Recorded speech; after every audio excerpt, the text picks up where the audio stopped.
저는 올해 68세예요. 평생 공장에서 일했어요. 새벽 6시에 출근해서 저녁 8시에 퇴근하는 생활을 40년 했지요. 손에 굳은 살이 박히고 허리가 휘어도 참았어요. 딱 하나 목표가 있었거든요. 내 집 마련이요. 여러분, 구독과 좋아요 눌러주시면 이야기하는데 힘이 됩니다. 50살 때 드디어 집을 샀어요. 32평 아파트였어요.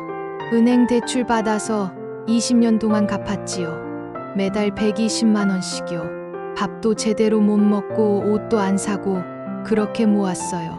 아침은 라면으로 때우고 점심은 도시락 싸가고 저녁은 집에서 밥만 해 먹었어요. 옷은 5년 동안 새 옷 한 벌 안 샀고요. 신발도 닳아서 구멍 날 때까지 신었어요. 겨울에 난방비 아끼려고 내복 2벌 껴입고 지냈고요. 65살 되던 해에 대출을 다 갚았을 때 얼마나 기뻤는지 몰라요. 은행에서 대출 완납 증서를 받아들고 혼자 울었어요. 이제 이 집은 완전히 내 거야. 아무도 뺏어갈 수 없어. 그날 저녁에 집에 돌아와서 방마다 돌아다니면서 만져봤어요. 이 벽도 내 거, 이 마루도 내 거, 이 천장도 내 거. 행복했어요. 그날 밤 잠이 안 와서 거실 소파에 앉아서 창밖을 봤어요. 달이 밝더라고요. 아들이 하나 있어요. 35살이에요. 결혼한 지는 5년 됐고요. 며느리는 32살이에요. 처음엔 참 착해 보였어요. 결혼 전에는요. 명절 때마다 찾아와서 어머님, 건강하세요. 하면서 웃더라고요. 손도 잡아주고 어깨도 주물러주고요. 그때는 정말 좋은 며느리를 만났다고 생각했지요. 시집 식구들한테 자랑도 했어요. 우리 며느리 정말 착해. 얼마나 다정한지 몰라. 그런데 결혼하고 석 달 뒤부터 달라졌어요. 정확히는 결혼하고 석 달 뒤부터요. 명절에도 안 오고 전화도 잘 안 받고요. 설날에 전화했더니 며느리가 받았어요. 어머님, 저희 올해는 집에서 쉬려고요. 설날인데 어떻게 안 와? 저희도 쉬고 싶거든요. 이해해 주세요. 딸깍 전화를 끊더라고요. 추석 때도 안 왔어요. 생일 때도 연락 없었고요. 가끔 연락이 오면 돈 얘기였어요. 어머님, 제 생일이라 가족들이랑 외식하려고 하는데 30만 원만 보내주실 수 있으세요? 처음엔 기쁜 마음으로 보냈어요. 며느리 생일이니까요. 한 달 뒤에 또 전화가 왔어요. 어머님, 집 보일러 고장 났는데 수리비 50만 원 좀 보내주세요. 50만 원? 보일러 수리가 그렇게 비싸? 요즘 다 그래요. 빨리 보내주세요. 그것도 보냈어요. 2달 뒤에 또 전화가 왔어요. 어머님, 제 친구 결혼식 가야 하는데 축의금이 부족해서요. 20만 원만요. 자꾸 돈만 달라고 하더라고요. 1년에 대여섯 번은 전화해서 돈 달라고 했어요. 한 번에 20만 원에서 50만 원씩요. 다 합치면 300만 원쯤 됐어요. 어느 날 아들이 직접 전화했어요. 엄마, 나 사업 시작하려고 하는데 500만 원만 빌려줘. 무슨 사업인데? 친구랑 같이 카페 하려고. 위치도 좋고 대박 날 것 같아. 아들아, 엄마가 돈이 어디 있니? 엄마 연금 받잖아. 한 달에 80만 원씩 나오잖아. 그 돈으로 엄마가 살아야지. 엄마 혼자 사는데 돈이 얼마나 들어? 500만 원만 빌려줘. 나중에 갚을게. 결국 빌려줬어요. 통장에 모아둔 돈을 털어서요. 아들이 사업한다는데 어떻게 안 도와줘요. 하지만 카페는 6개월 만에 망했어요. 장사가 안 됐대요. 돈은 한 푼도 못 받았어요. 아들아, 엄마가 빌려준 돈은? 엄마, 그거 다 카페에 들어갔어. 미안. 그럼 언제 갚을 건데? 나중에 여유 생기면 갚을게. 그 뒤로 돈 얘기는 쏙 들어가더라고요. 또 1년 뒤에 전화가 왔어요. 엄마, 이번엔 진짜야. 주식 투자하면 큰 돈 벌 수 있대. 1천만 원만 빌려줘. 아들아, 엄마가 돈이 어디 있니? 저번에 빌려준 돈도 못 받았는데 엄마 집 있잖아. 집 담보로 대출 받으면 되잖아. 깜짝 놀랐어요. 제 집으로 대출을 받으라고요? 안 돼! 그 집은 엄마가 평생 모아서 산 거야. 그 집에 손대면 안 돼. 에이, 엄마가 뭘 그렇게 집에 집착해. 어차피 나중에 나한테 물려줄 거잖아. 그건 그렇지만 지금은 안 돼. 엄마 진짜 매정하다. 나 진짜 힘든데. 아들 목소리에 짜증이 묻어났어요. 처음으로 저한테 화내는 목소리였어요.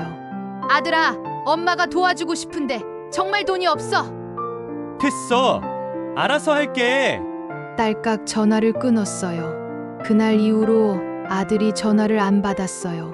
제가 전화하면 받지 않고 문자도 일시비었어요. 명절에도 안 왔어요. 설날에 찾아갔더니 집에 없더라고요.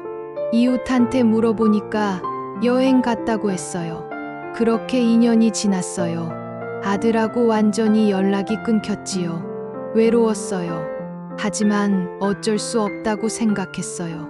아들도 이제 장가 갔으니까 자기 생활이 바쁘겠지. 혼자 위로하면서 살았어요. 어느 날 아침이었어요. 우편함을 열었는데 빨간 봉투가 들어있더라고요. 무슨 내용인지 보니까 법원에서 온 거였어요. 압류예고 통지서래요. 심장이 쿵 내려앉았어요. 채권 최고액 1억 8천만 원. 담보권 실행으로 인한 부동산 압류를 예고합니다. 손이 부들부들 떨렸어요. 글자가 잘 안 보였어요. 안경을 다시 쓰고 천천히 읽어봤어요. 채무자 김숙자. 담보물 서울시 성북구 응응응. 이게 뭐지? 나는 대출 받은 적이 없는데. 은행에 전화했어요. 손이 떨려서 번호를 제대로 누르기도 힘들었어요. 여보세요. 저 대출 받은 적 없는데 압류 통지서가 왔어요. 성함이랑 생년월일 말씀해 주세요. 알려줬더니 잠깐 기다리라고 했어요. 몇 분 뒤에 상담원이 다시 말했어요. 고객님 명의로 2년 전에 집을 담보로 1억 8천만 원 대출이 실행됐습니다. 제가 대출 받은 적 없어요. 서류에 고객님 서명과 도장이 다 있는데요. 그럴 리 없어요. 제가 은행에 간 적도 없어요. 은행에 갔어요. 버스를 타고 가는데 머리가 복잡했어요. 은행에 도착해서 서류를 달라고 했어요. 대출 신청서를 받아보니까 제 이름이 적혀 있고 제 도장이 찍혀 있었어요. 서명도 제 것처럼 보였어요. 하지만 저는 이런 서류에 서명한 적이 없어요. 이거 누가 접수한 거예요? 신청서에는 대리인이 접수했다고 되어 있네요. 대리인이 누구예요? 며느님 성함으로 되어 있습니다. 며느리였어요. 며느리가 제 명의를 도용해서 대출을 받았던 거예요. 그럼 이 돈은 지금 어디 있어요? 대출 실행 후 바로 출금됐습니다. 아드님 계좌로 입금됐고요. 아들과 며느리가 짜고 한 거였어요. 둘이 공모해서 제 명의를 도용하고 제 집을 담보로 1억 8천을 빌린 거예요. 은행에서 나오는데 다리에 힘이 풀렸어요. 벤치에 앉아서 한참을 있었어요. 사람들이 오가는데 아무것도 안 보였어요. 머릿속이 하얗게 변했어요. 집으로 돌아와서 아들한테 전화했어요. 안 받더라고요. 10번을 걸었는데도요. 며느리한테도 전화했어요. 역시 안 받았어요. 문자를 보냈어요. 당장 전화해. 엄마가 알아. 너희가 뭘 한 건지. 일시비었어요. 다음 날 아침 일찍 아들네 집으로 찾아갔어요. 버스로 1시간 거리였어요. 초인종을 계속 눌렀더니 며느리가 나왔어요. 어머님, 갑자기 왜 오셨어요? 너 내 이름으로 대출 받았지? 며느리 얼굴이 굳더라고요. 눈을 피했어요. 그게 어머님한테 말씀드리려고 했는데. 말씀드릴 게 뭐가 있어? 내 허락도 없이 내 집으로 돈을 빌린 게 말이 돼?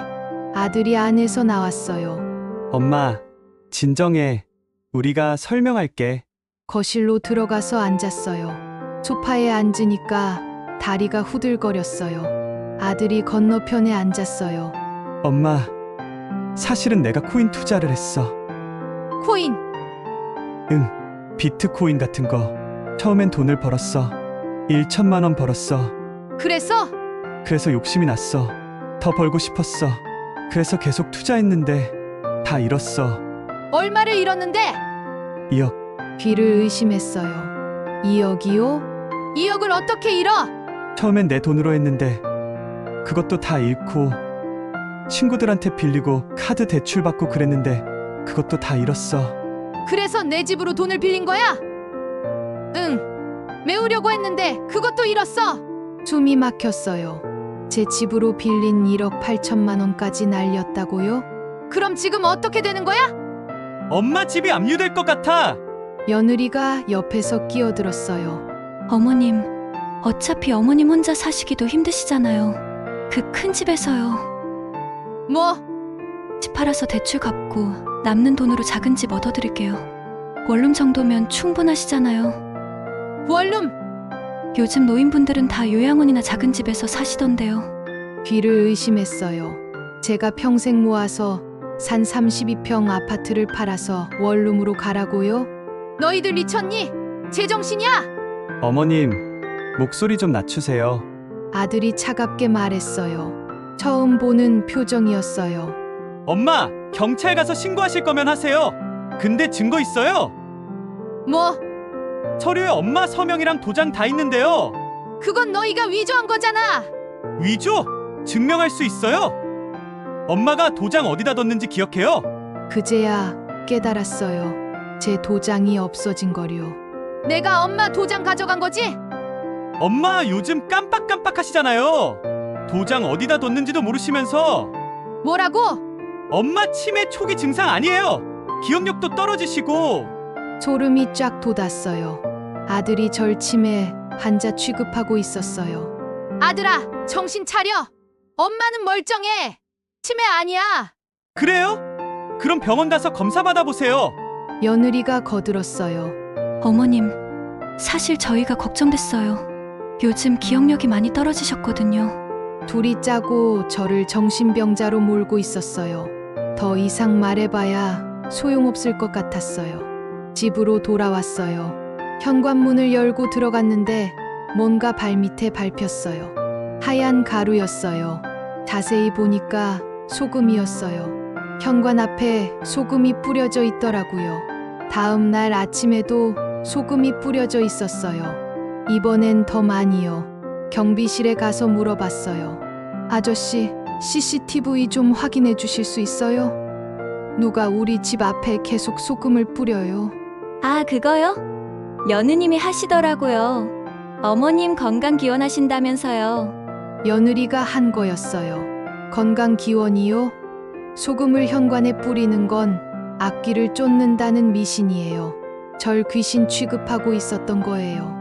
며칠 뒤에는 제 방문 앞에 기름 같은 게 발라져 있었어요. 검은 얼룩이 생겼더라고요. 집안에서도 이상한 일들이 계속 생겼어요. 제가 놔둔 물건들이 자꾸 없어졌어요.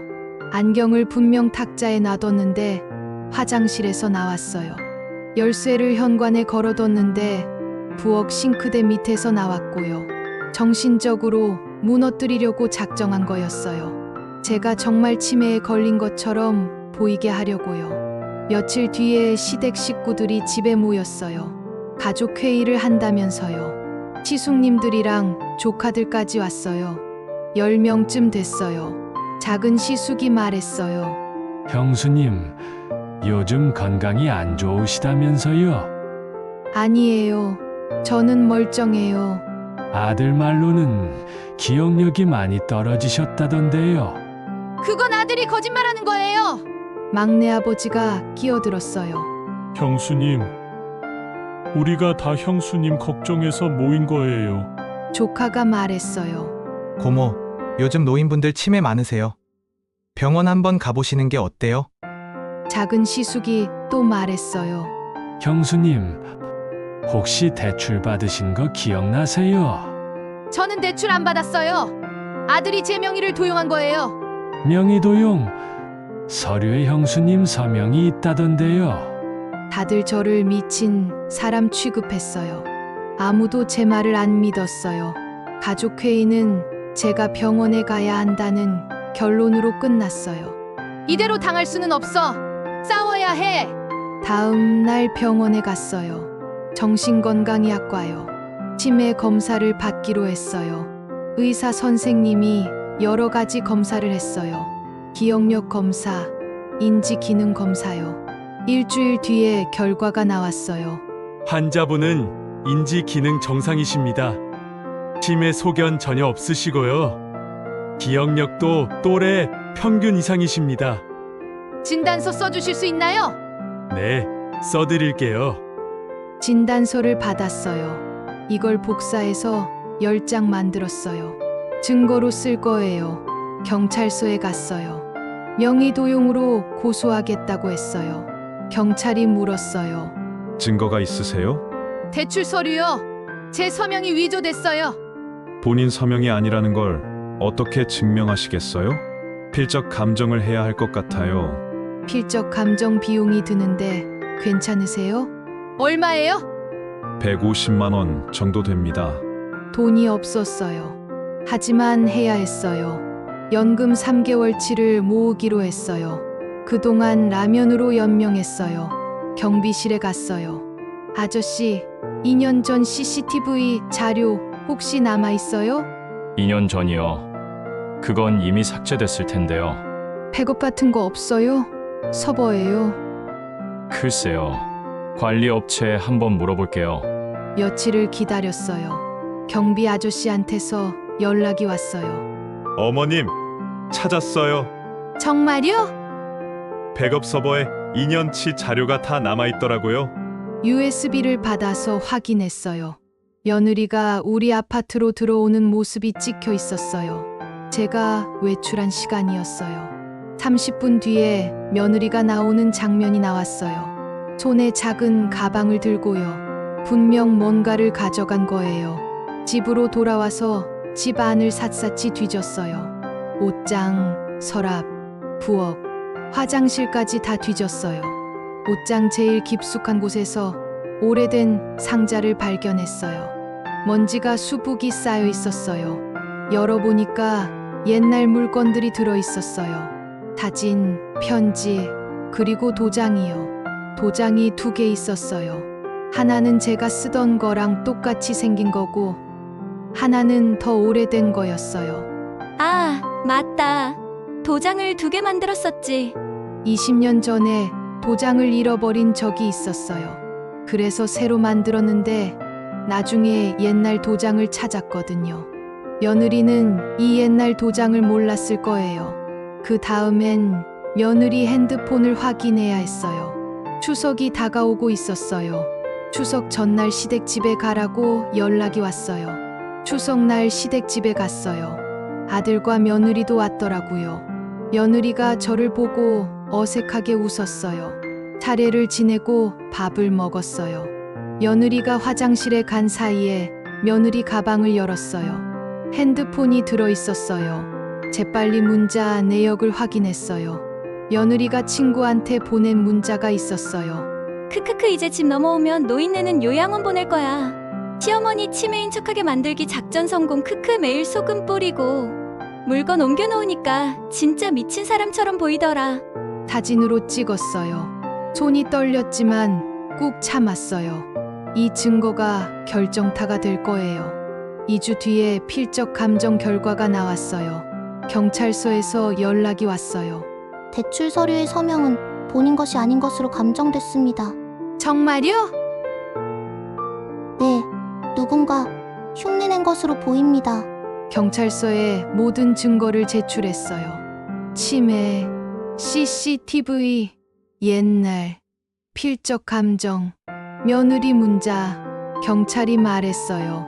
증거가 충분하네요. 명의도용과 사문서 위조로 입건하겠습니다. 며칠 뒤 아들한테 전화가 왔어요. 엄마, 경찰이 우리 조사하러 온대. 왜 그러는 거야? 내가 한 짓 때문이지. 엄마, 이거 취소 못해. 우리 가족인데 이러면 안 되잖아. 가족, 너희가 날 가족으로 봤어? 아들과 며느리가 집에 찾아왔어요. 둘 다 무릎 꿇고 빌었어요. 어머님, 죄송해요. 우리가 잘못했어요. 어머님, 제발 고소 취하해 주세요. 우리 감옥 가면 안 돼요. 며느리가 눈물을 글썽이면서 말했어요. 제가 미쳤어요. 돈이 필요해서 그랬어요. 진짜 죄송해요. 아들도 빌었어요. 엄마, 나 진짜 반성해. 다시는 안 그럴게. 제발 한 번만 용서해줘. 며느리가 제 발을 붙잡았어요. 어머님, 앞으로 효도할게요. 진짜 잘할게요. 예전에 저였으면 용서했을지도 몰라요. 아들이니까요. 하지만 이제는 아니에요. 너희는 날 돈으로 봤어. 이용할 대상으로 봤지. 가족이 아니라. 엄마, 너희는 날 ATM으로 봤어. 며느리 문자 봤어. 노인네는 요양원 보내면 돼 그랬잖아. 며느리 얼굴이 새하얗게 변했어요. 그리고 매일 소금 뿌리고 물건 옮겨 놓은 거 다 알아. 나를 미치게 만들려고 한 거 다 알아. 어머님, 난 너희를 용서 안 해. 절대로. 문을 닫았어요. 둘이 밖에서 계속 빌었지만 안 열어줬어요. 재판이 열렸어요. 아들과 며느리는 변호사를 선임했어요. 하지만 증거가 너무 확실했어요. 판사는 징역 1년 6개월에 집행유예 3년을 선고했어요. 감옥은 안 가지만 전과자가 된 거예요. 재판이 끝나고 변호사 사무실에 갔어요. 준비한 서류를 꺼냈어요. 부양이모 포기 각서를 만들고 싶어요. 어떤 내용으로요? 아들이 더 이상 저를 부양할 의무가 없다. 대신 저도 아들한테 재산을 물려줄 의무가 없다.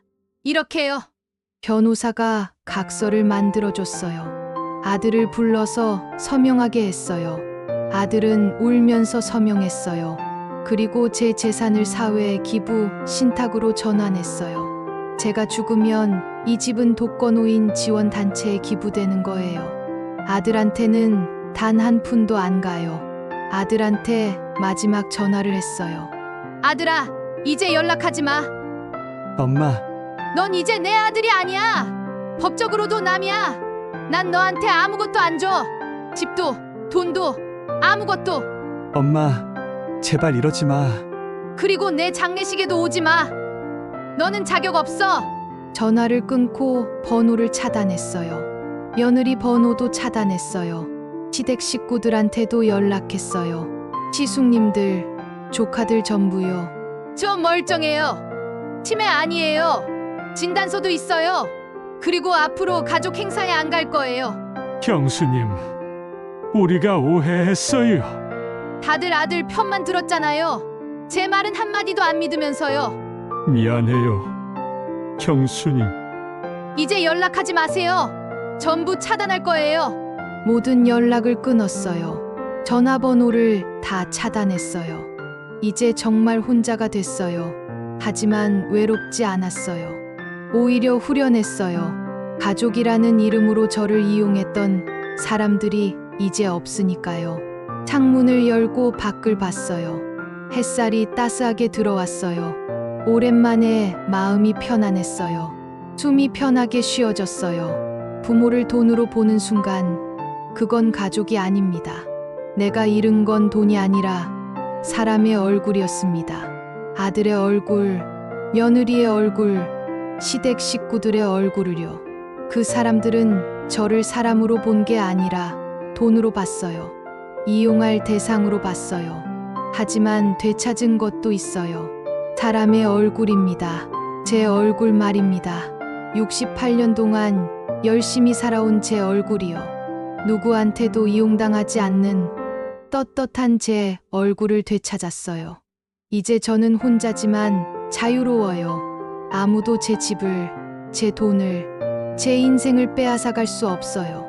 이 집에서 편히 살다가 갈 거예요. 아침에 일어나서 커피 마시고, 산책하고, 책 읽고, TV 보고요. 아무도 눈치 안 보고 제가 하고 싶은 대로 살 거예요. 그리고 죽으면 이 집은 정말 필요한 사람들한테 갈 거고요. 저처럼 평생 일해도 집 한 채 마련하기 힘든 사람들한테요. 아들처럼 불로소득을 노리는 사람한테는 안 가요. 가족이라는 이름으로 저를 이용했던 사람들은 이제 없어요. 하지만 저는 여전히 여기 있어요. 떳떳하게요. 누구한테도 고개 숙이지 않고요. 거울을 봤어요. 68살 할머니 얼굴이 보였어요. 주름이 깊고 머리는 새하얗지만 눈빛만큼은 또렷했어요. 살아있는 눈빛이었어요. 잘 살아왔어. 앞으로도 잘 살 거야. 혼자 중얼거렸어요. 그리고 웃었어요. 오랜만에 진짜 웃음이었어요. 제 얼굴을 되찾은 웃음이었어요.